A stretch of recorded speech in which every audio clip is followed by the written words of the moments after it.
these are both putting architecture in the spotlight. These huge tech companies have been hindered by their architecture, right? And so they're both building Campus 2.0s, and they're looking at ways to create a place for their futures, and they're doing it through architecture. And I think that's just an interesting thing to think about, because there's a lot of entities out there that don't think like that.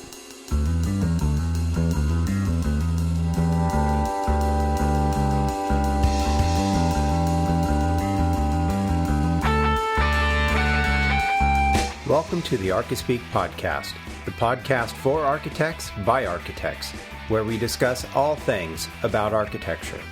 I'm Neil Pan. Each episode, Evan Troxel, Cormac Phelan, and me invite you in on the conversation as we talk about everything in the profession, both the good and the bad. Maybe you're considering a career in architecture, you're still in school, or you've been around the block more times than you'd like to admit. Join us in the studio as we gather around the water cooler and talk about this profession we call architecture. It's time for some Archispeak. I died in South Africa, only outlined my body in Tiffany blue. When I died, I drove right in and swam with the dolphins and Lisa Frank.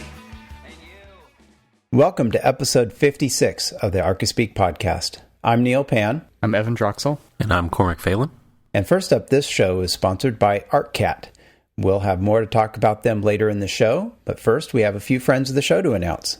All right, we've got several friends of the show this week. First off, we have Stephen Ramos, and Stephen Ramos says he's a huge fan of the show and that we are part of his holy trinity of Archy Nerd podcasts.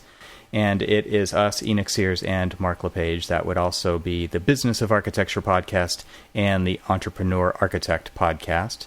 And so we love being part of the holy trinity there of the Archy Nerd podcast. He especially appreciates the dynamic of the show, and he loves that we have multiple personalities. I think he's talking about you, Neil. And it seems very natural and improvised. That's because it is. And he got into architectural social media this year with his blog and has enjoyed engaging with us on Twitter and Architalks. It's been a lot of fun. So thank you very much, Stephen Ramos, for your $20 donation. Next on the list is Laura Teagarden, and Laura donated $11. And why did she donate $11 to the Archispeak podcast? Well, it took 11 years from starting college to official licensure. Well below the national average, I believe, right there. So here's $11 to keep us from putting out great content, not to keep us from putting out great content. We look forward to our donuts, by the way. And she says that she is going to buy donuts if we go to Atlanta for the AIA convention this year. And we also have a honorary friend of the show who is a third-year student of architecture in Rio.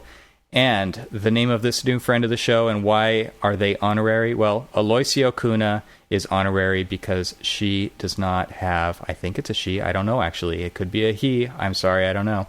They are looking toward getting an international credit card at some point so they can become a friend of the show. So we thought it might as well be right now that they become an honorary friend of the show. And they've also listened to all 50 of the podcasts and loves the United States point of view. And so we're sorry, Aloisio, for putting you through all that. And then our final new friend of the show this week is Eric Whitman.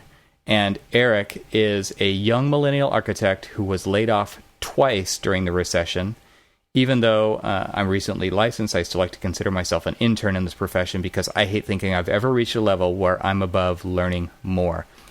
That is an awesome attitude, Eric. Thank you very much for donating $10 to the Archispeak podcast. And we look forward to interacting with all of our new friends of the show more on Twitter. If you'd like to become a friend of the show, please head over to archispeakpodcast.com/donate. And any donation of $5 or more gets your name read on the show and our sincerest gratitude. Thanks, everybody, for becoming a new friend of the show this week on the Archispeak podcast. Yes, thank you. And as I teased there earlier about the donuts from Laura, we will be in Atlanta come May 14th through the 16th? Something like that. Yeah. And it's really because of the donuts. Absolutely. That was the key. Sealed the deal. Sealed the deal. I bought my plane tickets after that comment. Yep. Yeah, so everybody look out. We're giving you fair warning that we're going to be there. And we've got some fun stuff planned. More to come on that. Cormac, you wanted to mention something else, something more kind of recent in the news. Yeah, got a couple of news articles or news bits that I wanted to mention. Start off with the good news. The Commerce Department put out that the public sector construction has increased 5.1% from January 2014 to January 2015. So that's good. I know it's not necessarily good for you, Neil, because you don't work on public sector projects, but I know Evan and I do, and I don't know about you, Evan, but it's starting to show a lot more in the increase in at least projects that we're shortlisted for and going after. So it's good news. It's good news for everybody who works on public sector projects. Yeah, definitely. And I think this is something that we never paid attention to when I was in school, and now it's something we pay very close attention to. Yes, so, especially after the more recent years, right, where students were coming out of school and they couldn't find a job, and it was because nobody was building. Right. So it's really good. So it should be kind of reassuring to students out there that, and I know for us, we're looking. So if you're in the Rockville, Maryland area, look us up. And what's the name of that firm? Smolin Emmer Ilkovich Architects. That's a mouthful. It is. Or SEI Arc. Yeah, HMC's looking for people too, down here in Southern California for sure. And probably in all of our offices in California. Yeah, I've almost got my wife convinced. Yeah. I'm on my way. Only because, it's going to make it a lot easier for me to get a good night's sleep when we record these podcasts. Instead of doing it in the middle of the night, I can do it in the daytime like you guys. Is the sun still up there? Daytime? It's dark out here. Not quite. Yes, it's dark. Not quite daytime. Well, then we also had a little bit of somber news, and that's the passing of two very well-known famous architects, Free Otto, who, if anybody knows, was the architect of the 1972 Berlin Olympic Stadium, which, if I'm pretty sure it's 72, but I remember seeing it when I was living in Germany and driving past it, and it was, almost it just was something completely different than anything else in the surrounding. It's one of those buildings that just is a magnet, right? It just pulls your eyes in first, and then it pulls in your kind of sense of adventure, right? You want to go check it out. Yeah. It's just a beautiful, beautiful thing. And somebody that Neil, we were talking about before the show, Neil was a big fan of Michael Graves, and he passed away. This is a guy who not only was into architecture, and a lot of architects are also educators, but he was a project designer and involved in branding. It was kind of interesting that a lot of the people who were marking his passing were doing it by posting products that they own. Who did that? A lot of people. I did. Yeah. I believe you did too. Like the tea kettle, any of the products that you got from Target and things like that. For me it was the pizza cutter and the vegetable peeler. Yeah, those are my go-to pieces. So what I wanted to talk about sort of is it kind of reminded me. It started off as a thought that I had when, I think it was the 9th, correct me if I'm wrong, Neil, because you will anyway. That was the day that the Apple announced the Apple Watch. Was it March 9th? Putting me on the spot. Dun, dun, dun. I think it was something like that. It doesn't Anyway, matter. so we got into this big texting debate back and forth between the three of us. We were talking about, you were announcing, look at the new iMac Pro or whatever it was that you were. Correct him, Neil. Correct him. Correct me, Neil. Quick. MacBook Pro. The new MacBook. Just MacBook. Pro. Yes. Was it just MacBook? Yes, just MacBook. They brought back the MacBook name. Oh, cool. dropping the Air and all that other stuff. Well, the Air is still around. This is So not is an the Apple Pro. podcast. Yes, no, it's not. It might be. But, well, okay, so we started talking about that, and around the same time, out in the press, I guess because Google was a little mad that they'd fallen out of the spotlight, so they had announced the new headquarters in where's the place called? Mountain View. And I guess Bjarke Ingels and Heatherwick Studios are doing this project, and it's dubbed, Google 2.0. And the thing that I wanted to talk about and kind of have this discussion, because we really, we've sort of done this before, but, we haven't really talked about how technology has influenced architecture and vice versa and all of this other stuff. I mean, we've talked about technology and we've talked about architecture, but here's something that's kind of interesting. And I know that you guys are big Apple guys, and I'm kind of the middle ground between Apple and I'm Apple and PC, and it all just depends on where I sit at which desk. We're working on that, people. We're getting him to convert. Well, I've got an Apple sitting right next to me, but unfortunately I'm recording on a PC. Yeah, it makes my life more difficult. Yes, it does make yours.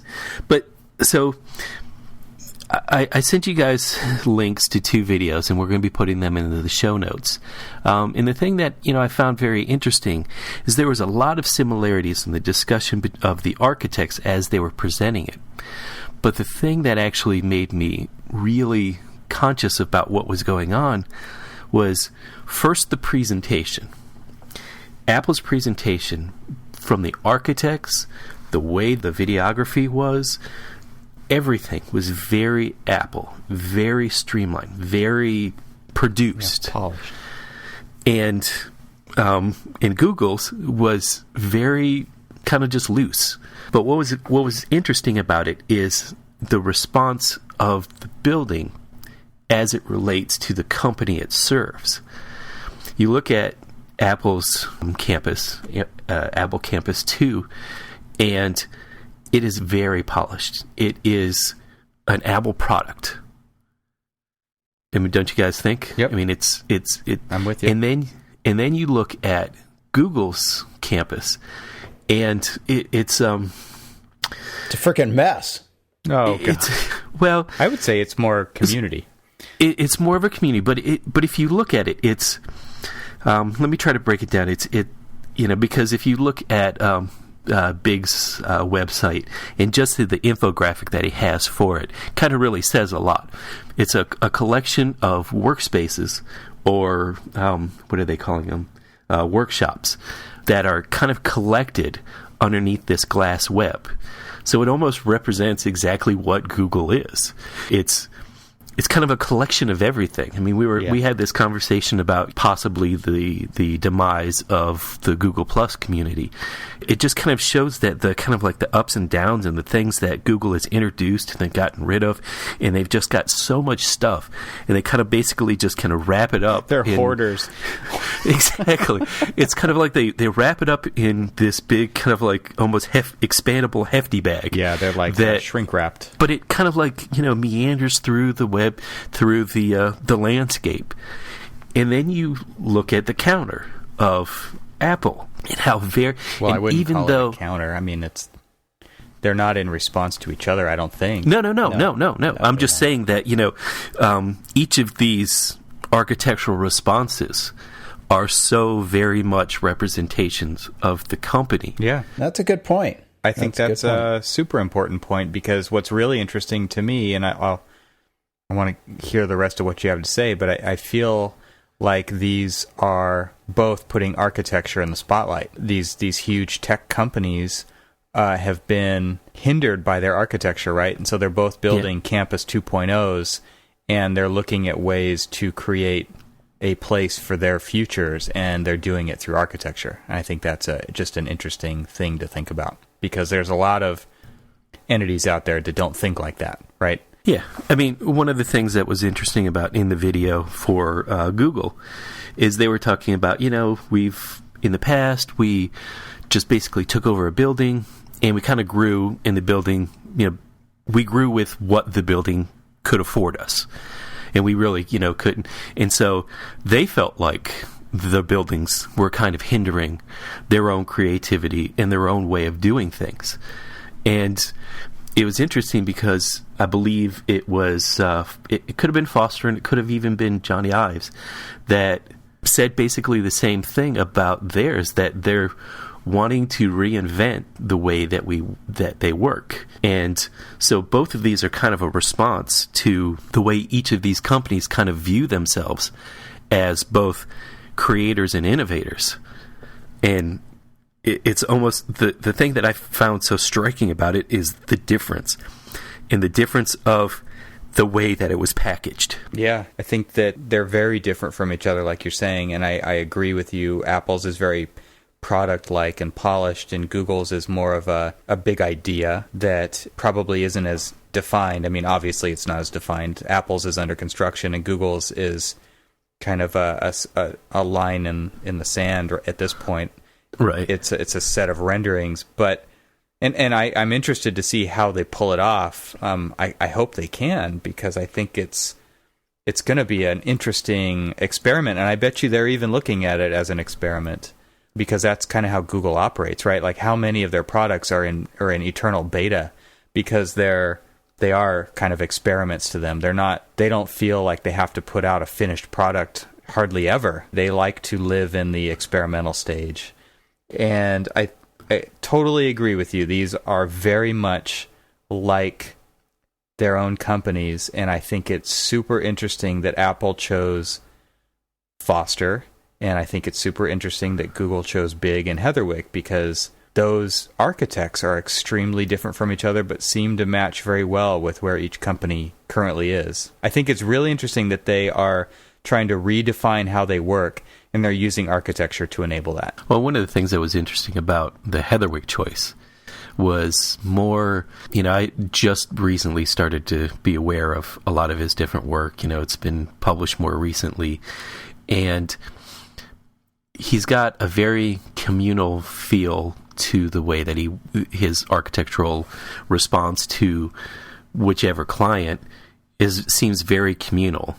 But then he, kind of throws in this very almost like living machine type apparatus to it. They've got where he takes the natural world and kind of just basically melds it together with the built environment. And it's almost where you can't tell one from the other. And looking at some of the renderings, that was kind of where you could sort of see where they were going with this. And then you kind of almost can see the big overlay and how he kind of does these very big, broad stroke gestures. Right. The thing that I'm really interested in seeing is they're either going to have to do a Frank Gehry type thing where they're going to have to basically create structure or they're going to have to invent the structure. Well, don't you think there's some Fry Auto going on here? Oh, yeah. Well, and you know what? And that's actually, I'm glad you said that, because that is exactly kind of the tie-in that I wanted to make, is because the thing about the vision that I had when I was coming over the hill, kind of coming into Berlin, and I could see the Berlin Stadium and all of these tensile structures just shimmering in the light, and you look at Google's campus, it's got that feeling. Yeah. It's got, you're going to be able to kind of have almost that same kind of visual interaction first. Yeah. I think something else that's really interesting about the kind of the contrast between these two projects is that the Apple campus is very inwardly focused. They're a very private company. If you don't work in the company, I bet you'll never get inside the donut or the spaceship. Oh, I'm so glad you brought that up. And then I think Google is more transparent of a company. They announce things way before they come out with them. They kind of prototype in public.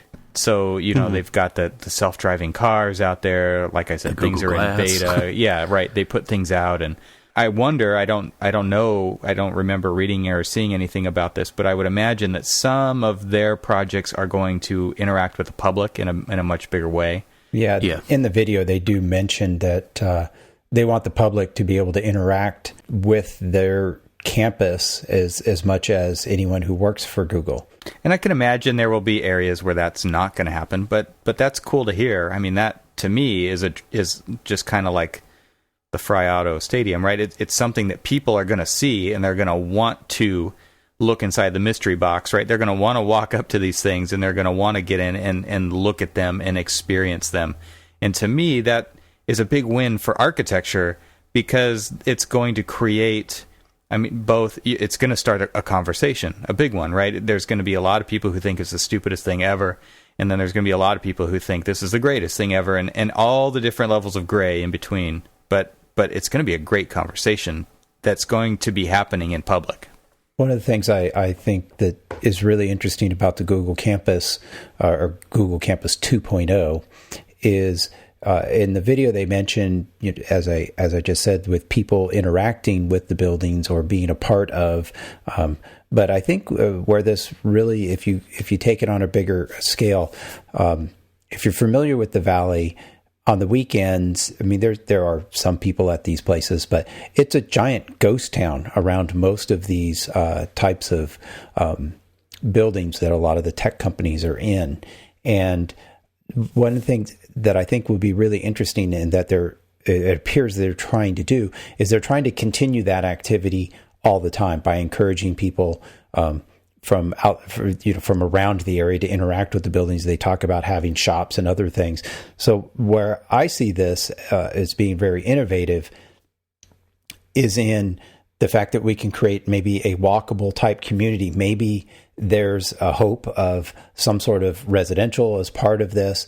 And so you've got the commercial, you've got residential, you have your live and your work all taking place in an area, so that you can create a walkable community. And by doing so, you are better for the environment. You're not driving, you're not on the freeways, you're not on the roads. And maybe you don't have to deal with as much parking and stuff like that. It wasn't clear in the videos or the renderings if they're going to go that far with this. But I think if they hope to have that sort of interaction on a daily basis, hopefully one that continues over the weekends when a lot of these buildings just become ghost towns, or these but areas. They're still heating and cooling, and they're still lighting them, and they're doing all those things, right? Exactly. And so if that is all happening, hopefully, there's more to this. There's more to this than just, okay, this is where I go to work. Because I think, you need to do that, and I know Apple's response doesn't really address that, and I don't know, that's probably a bigger issue that needs to be addressed on a larger, on a larger community scale than just one company, one building, or multiple buildings, one company. So, but I think that's something that needs to be considered as well. These are not just entities. There's literally thousands of people that are going to work there. And how do you deal with them getting there and working there during lunch? And just, we need to build these as more communities, because these companies are so big and there's so many employees. So I hope that's a part of this. It's not obvious yet. I think that's a definite thing that is being considered, at least with the Google one. But if you look at the trends in Silicon Valley, and this is a huge problem for architecture, and that's the topic of retention, right? Employee retention. And so these companies are doing a ton of stuff. They're kind of doubling down on their own asset development to create places that people don't leave. So they want to create places that have everything. They respond to every need. There's obviously a ton of perks. There's a ton of freebies, free food, places to sleep, places to nap, places to ride your bike, like all these things without actually leaving the campus. And I think Apple is definitely doing that. But again, they're doing it, instead of looking at it as a place for the public to enjoy it, they're doing it as a place for their employees to enjoy it, which is just a difference in culture. And I think that's fine. That they get to decide what their culture is. But again, both of these kind of reflect their culture. They look like outward expressions of their DNA. Yeah. So I think that they're going to be successful with that. And I can't stress enough that these are two huge wins, I believe, for sustainability. I mean, granted, they are building some brand new buildings that are ridiculously expensive and are going to use a lot of resources, but I think they're going to pay for themselves rather quickly, and they're also going to be, on the energy side, a huge win for sustainability. And I'm glad to see that that these are happening in California, because there's, we have a lot of issues here, but we are also pushing sustainability forward at a crazy rate, especially with projects with these two huge companies. Well, one of the things that there's another link that we'll have in the show notes, and that's to an NPR article. And it's a real quick 4-minute interview that they had. And they were talking about Apple's commitment to sustainability, where the former head of the EPA is now head of Apple's environmental responsibility. I'm not exactly sure what her complete title is, but Vice President of Environmental Initiatives, and that would be Miss Lisa Jackson. There you go. Thank you very much. But so, as she was talking about the building itself, it's completely clad, rooftops and everything else, with solar panels, more of the most cutting edge solar panels. So, you get larger return of energy. They're planning on this being a net zero building, where they're not going to be drawing any power from the grid, they're going to generate their own power. And things like that are very interesting. One of the things Power companies better come up with another business plan. You know what? And, if they can take any page out of the book in Germany, where, you've got whole communities that are basically completely clad with solar panels.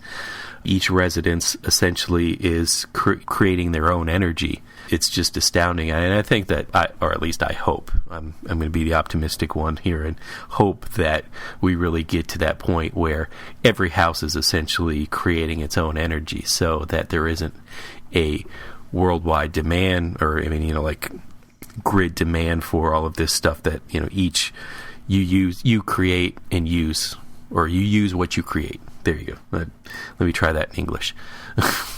But one of the interesting things about the NPR interview was that this is another representation, the building and the campus itself for Apple is very much a representation of what we perceive is the company in general, and it's a very secretive one, where she was saying that this is very much like an NIH, National Institute of Health, where it is fenced off. It is a research and development company, and it's a research and development building, and it will not be open to the public. So you go in, it's only people, only Apple people go in. So that's an interesting response, because they were talking about how they're building all these beautiful parks on the landscape. They've got this nice huge courtyard in the middle of the donut, and then they've got all these beautiful parks where they've removed large seas of parking and large other buildings and stuff, where they're removing all of that stuff.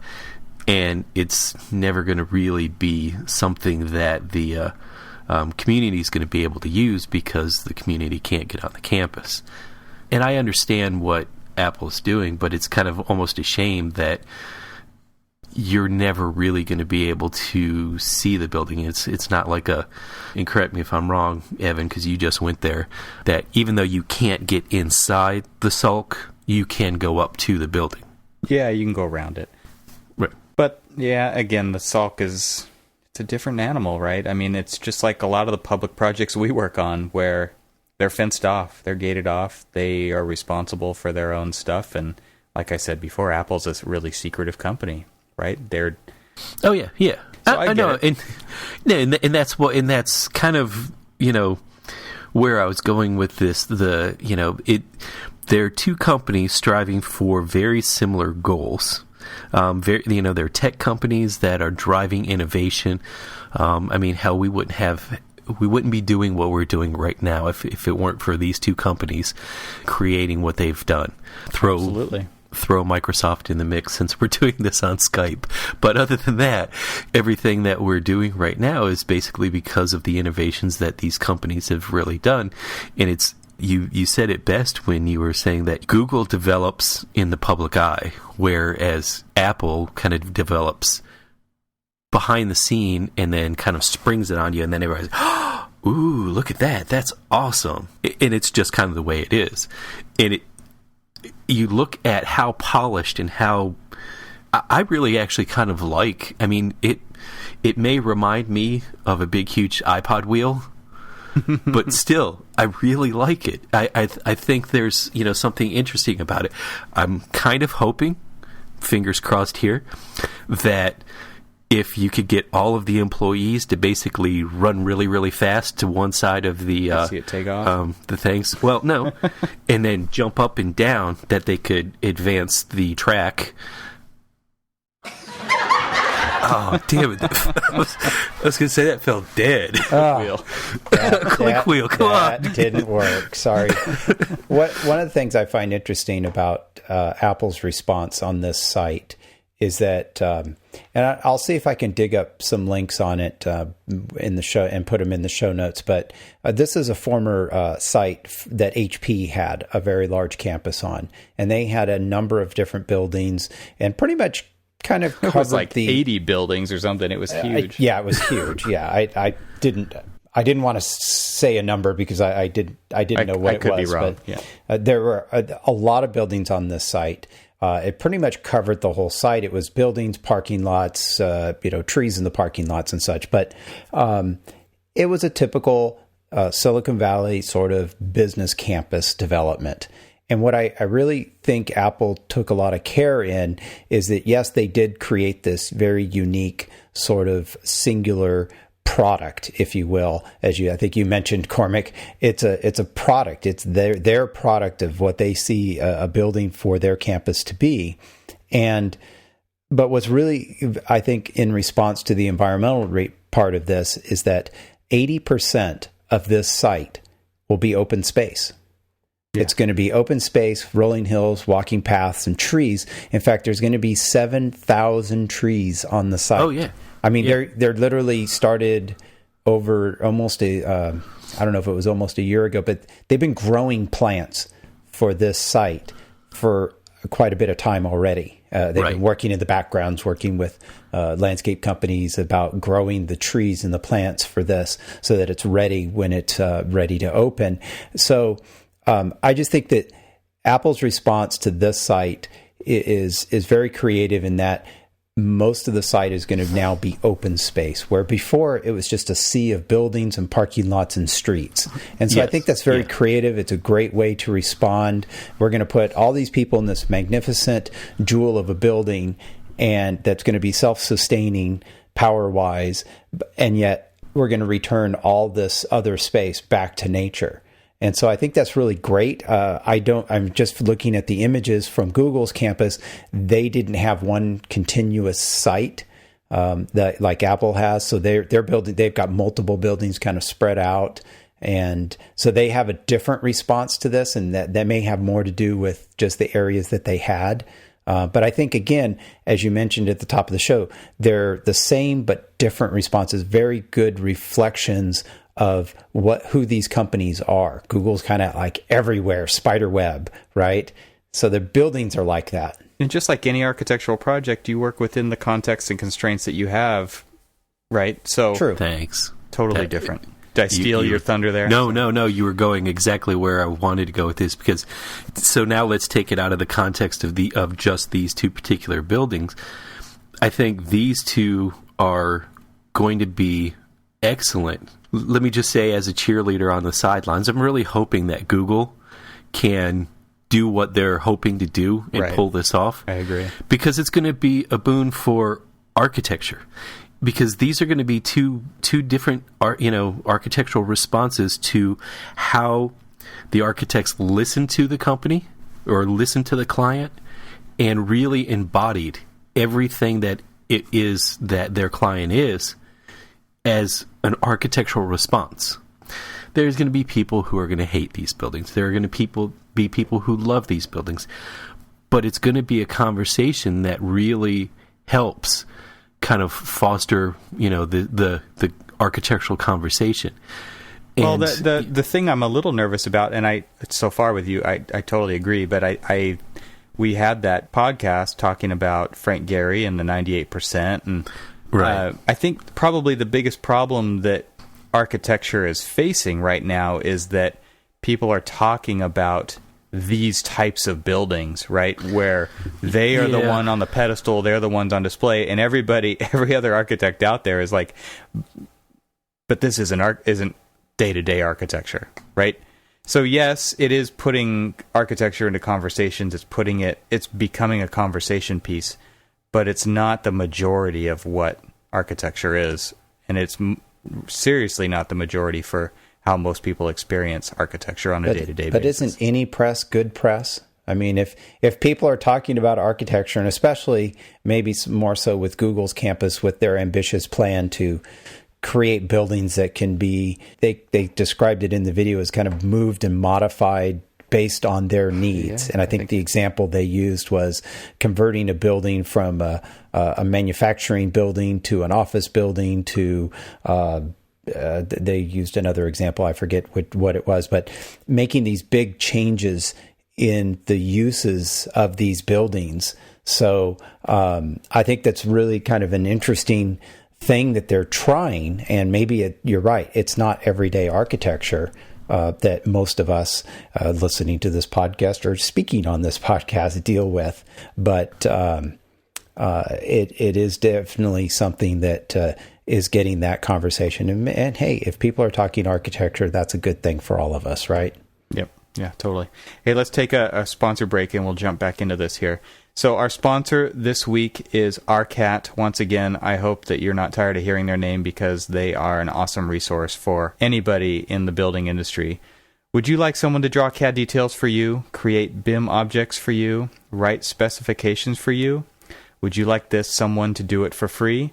Arcat has already done all of this. You can search the Arcat libraries for these products and more free of charge, and you don't even have to register on their website to download the content. Arcat has created a website devoted to you, the building professional, and as we mentioned last week, they have a free app on the iOS App Store as well, which is awesome for you people who are out on the go. You can find building product information fast and hassle-free at arcat.com. That's ARCAT.com. So thanks again, Arcat. We really appreciate your support, and we really look forward to seeing you guys at the AIA convention. Absolutely. All right, I thought of something else I wanted to talk about with that last piece there. So I think it's going to be interesting how that part of it, Neil, that you were talking about, the kind of reconfiguring how that's actually going to happen. I see this a lot with clients in my office where the first 2 days of this week I've been at a STEM conference, which is science, technology, engineering, and math, and sometimes people throw the A in there for STEAM, which adds art to it. The funny thing about these clients are that they want, in California, there's a big initiative, and I'm sure it's all over the nation because of the new Common Core standards in K through 12 education. But they're trying to introduce interdisciplinary science, technology, engineering, and math courses, so people do project-based learning with core principles from all of these different subjects. So you use a little bit of everything to solve problems. And I think what's most interesting for us as architects in this is that we are creating extremely flexible spaces. And I think, that's kind of what Google is getting at with their solution, which is we're doing this now, we don't know what we're going to be doing, or in some cases we do know what we're going to be doing in the future, and it's not going to be what we're doing now. So we're going to need to build flexibility into these different kind of zones. Like you said, Neil, they're kind of spread out. They're not all in one place. If you look at the big bird's eye view, there's some near the freeway, there's some off in the wetlands, they're kind of all over.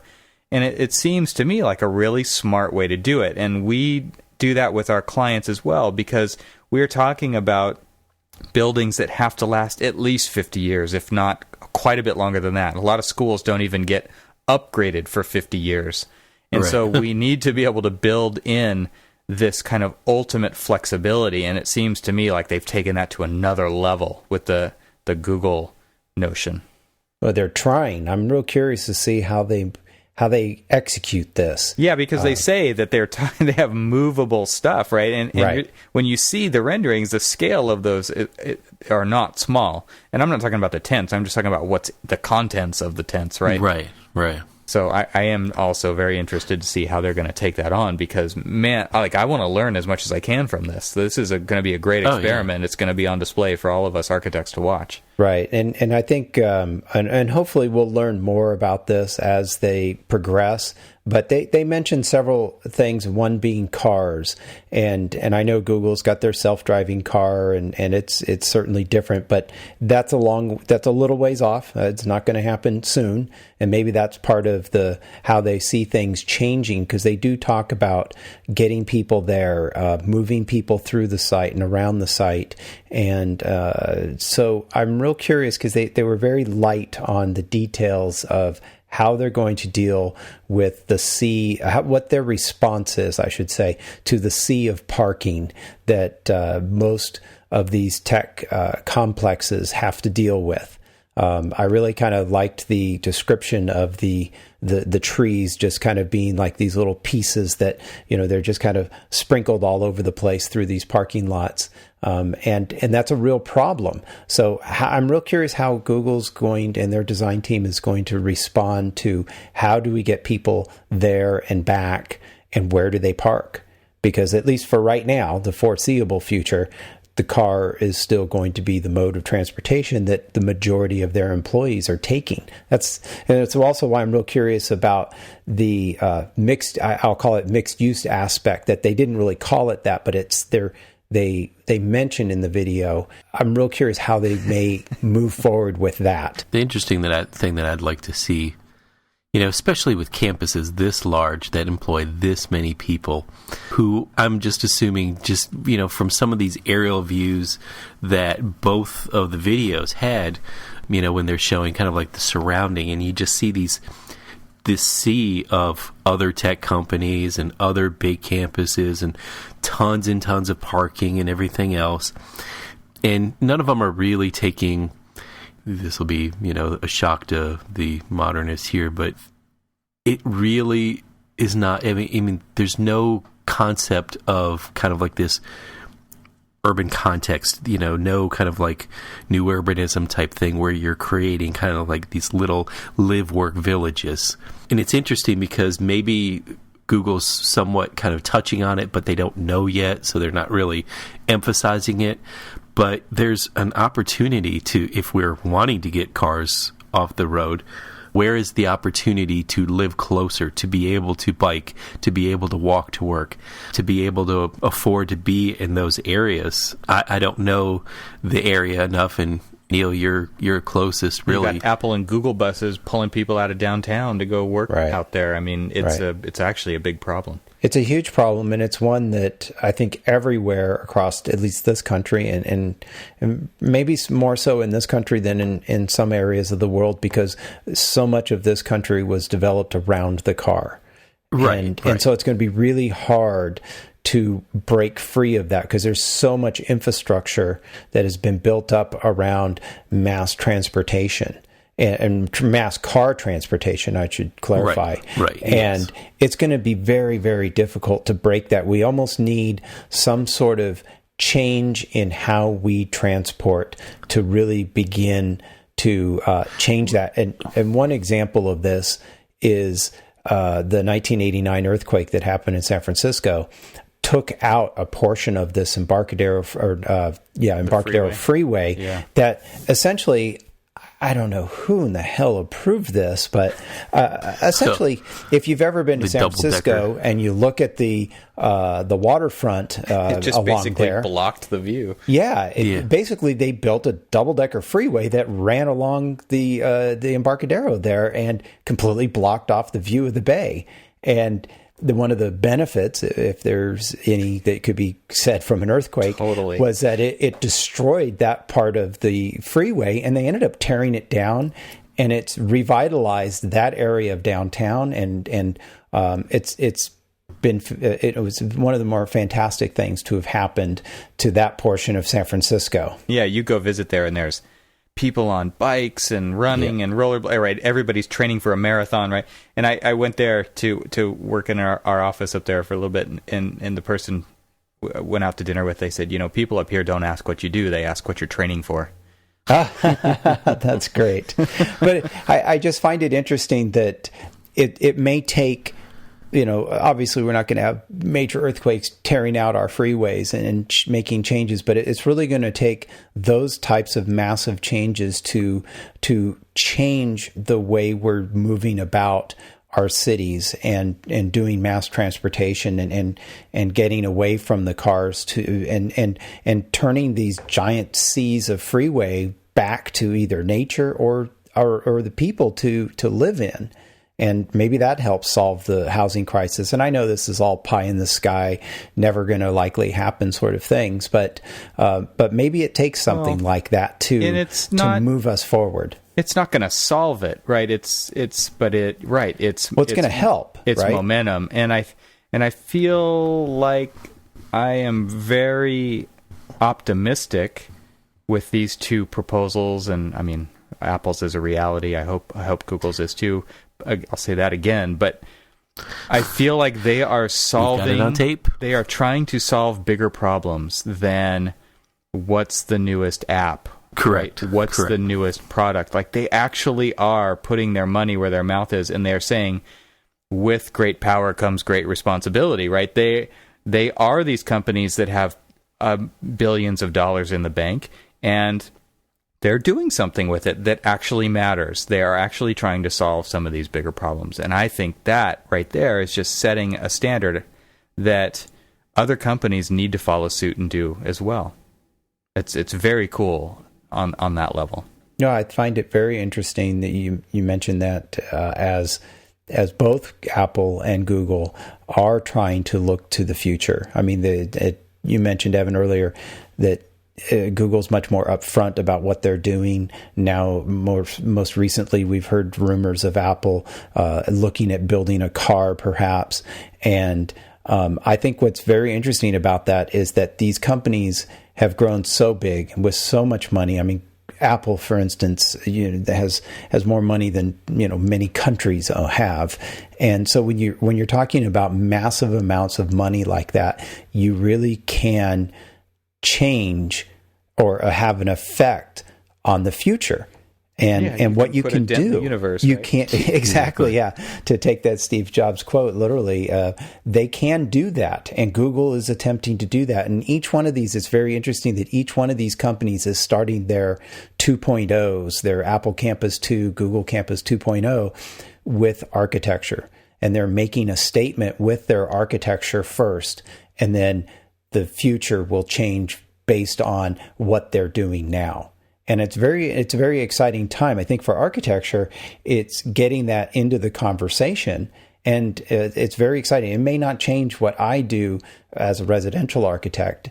You never know. But you never know. I mean, it really could have an effect. Well, it trickles down, right? And it does trickle down.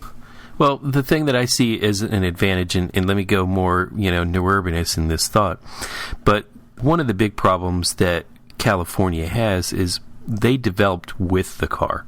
Says the guy who doesn't live here, by the way. But you guys guys developed with the car. So your whole infrastructure from all, and this is all out west, everything is so spread out. Everything is based off of the mindset of developing around the automobile, getting out, getting around, getting see. My friend Mark says form follows parking. Exactly. And if you think about it, I mean, so, you're talking about a lot of the different solutions that could happen to kind of fix things transportation-wise and parking-wise and all of this other stuff are mass transit. And these are things that here in the East, we don't really have an issue with. Well, I mean, we still have plenty of issue with cars being on the road, but we have the other alternatives, the bus, the metros, trains, and everything else that are kind of built in that keeps us a little bit more consolidated.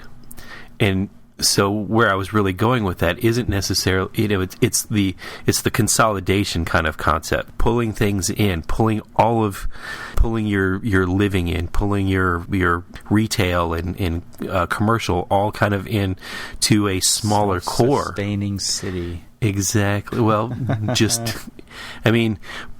kind of the whole philosophy behind Seaside when it started closing in on almost 30 years. I mean, they celebrated 25 about a year or two back, but was being able to essentially walk within 5 minutes and get to virtually anything. Get to the market, get to all of these different services, the doctor or the dentist and stuff like that. Go home and all of this other stuff, and be able to have a condensed. Now, this is, a very small, it's on a small parcel of land and everything else. There's other great examples too, like Arcosanti. They had big plans to do that, right? Be completely self-sustaining. Or look at Burning Man. I mean, once a year, a city of 80,000 people, the largest temporary city in the world, comes together with full infrastructure for a couple of weeks. It's ridiculous, but they can do it. Yeah. Largest temporary.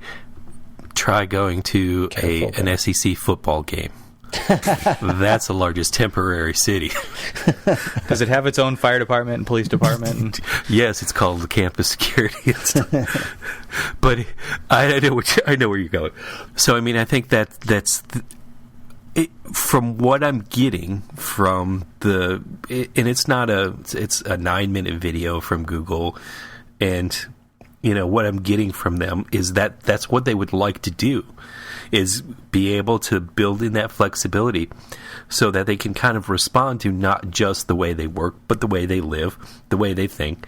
And as that evolves, so does the campus. Yeah, and I'm optimistic again, because what's interesting to me is with Big is that they've got these proposals and then they actually build them, right? So you've got all of these different icons on their websites, and you go through them and you look and you can see the diagrams and you can see what they're thinking.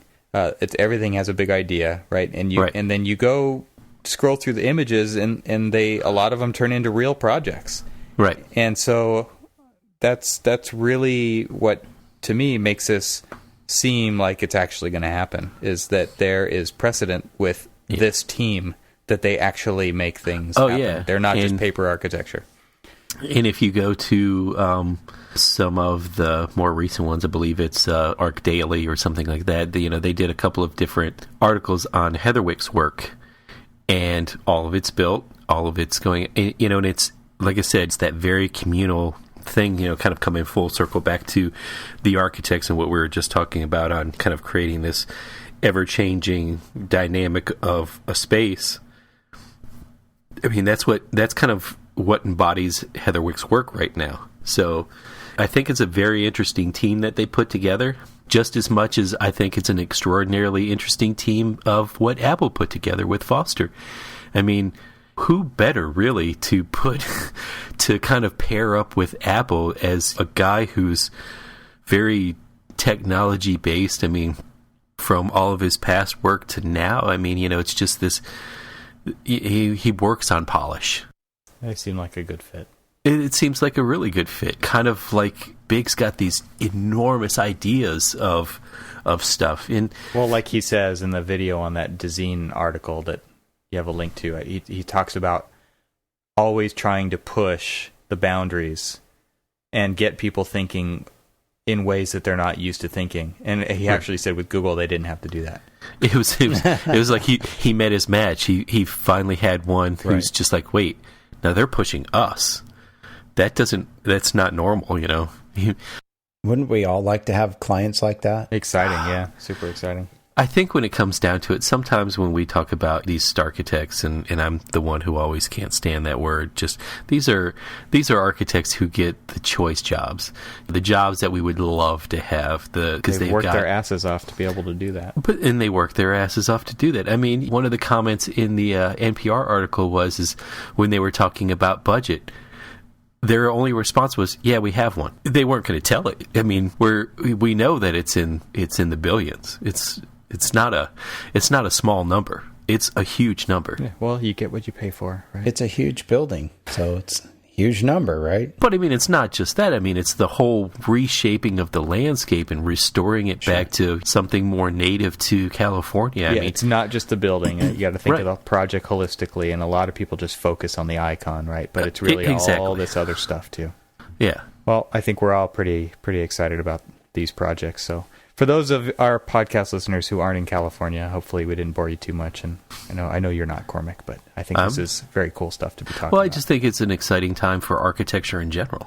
You said it best that these are things that we should be watching because it's not just going to be something that's going to be stuck in California. This is an idea that with these pioneering architects and students coming up, they're going to be watching and looking at this work and saying, okay, we were inspired by these kind of people when we were coming up, and so now that kind of embodies some of our work, or at least our thoughts.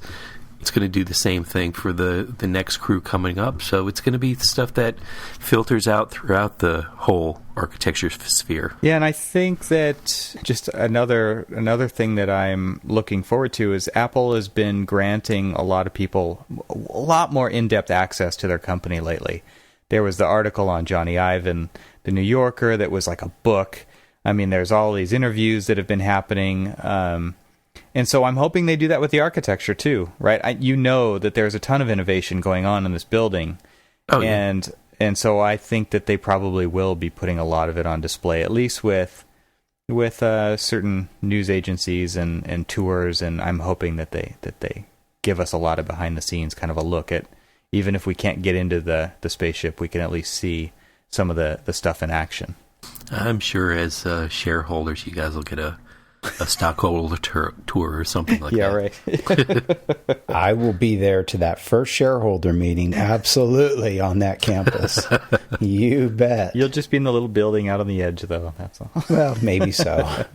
Who knows? I want to see that giant theater they're building. Hopefully they'll have the shareholder meetings in there. Well, they're they obviously have some pretty cool products in the pipeline if they're building a theater to show them off in. Well, so real quick, one last question though. So they're going to be moving into Campus 2. What happens to Campus 1? Oh, I think it still stays. You think? I mean, Yeah. it's not that they don't have enough people. They're not building enough capacity into the new one for the staff that they have. Well, I'm not sure. That's kind of what I overall. figured. Yeah, Apple has people in buildings all over Cupertino and the South Bay, so they're going to consolidate a lot of the outside uses of buildings that they currently are in that location. But I believe the main campus, the first campus, will still be there, still be operating as it is today. For the interns. Yeah, I don't know. They get to go to curious. They get to go to the old campus. Yeah. Leaky roofs and stuff like that. I've been there. It's not leaky roofs. It's a pretty nice place. I'm sure it is. All right, guys. Well, with that, just want to remind everyone to be on the lookout for us in Atlanta coming up in May at the AIA convention. And also thank ArcCat for sponsoring this episode of Archispeak. And just remind everybody that if you have any questions or comments, please leave them on the website at archispeakpodcast.com. And you can also visit our Facebook page, which we've been getting some likes over there. That's kind of been nice. Seems to be some people joining in on the conversation there. We definitely really appreciate. Our last few episodes, we've gotten some really great comments on our website, so we really appreciate that. And then lastly, just want to mention we do have a phone number. So if you'd like to call us and leave us an audio comment or question, you can call the podcast at area code 415-484-8496. And with that, thanks everybody for listening, and we'll see you next time. Thanks, everybody. Thank you.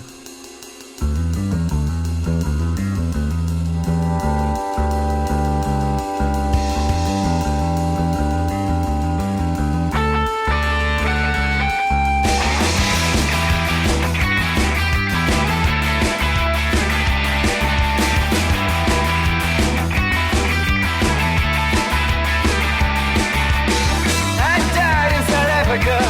Only outlined my body in Tiffany blue. When I died, I drove right in and swam